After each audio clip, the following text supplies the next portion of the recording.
আপনারা দেখছেন NN news 24। ব্রাত্য বসুর সমর্থনে পুরপিতা অভিজিৎ মিত্রের নেতৃত্বে দক্ষিণ দমদম পুরসভায় ৮ নম্বর ওয়ার্ডে তৃণমূলের মিছিল, সাথে বাড়ি বাড়ি জনসংযোগ। দেখে মনে হয় ব্রাত্য বসু আরেকবার।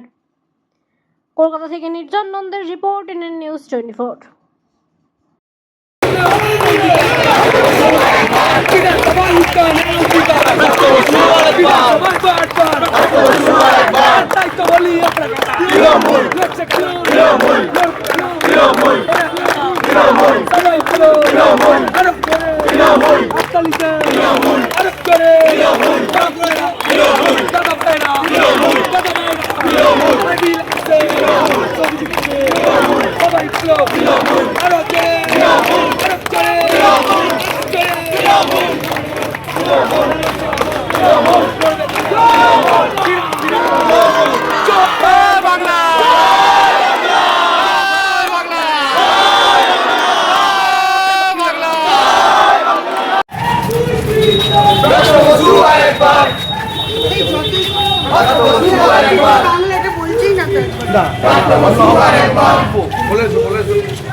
সারা বাংলার উন্নয়নের কাণ্ডারি মমতা ব্যানার্জি জিন্দাবাদ।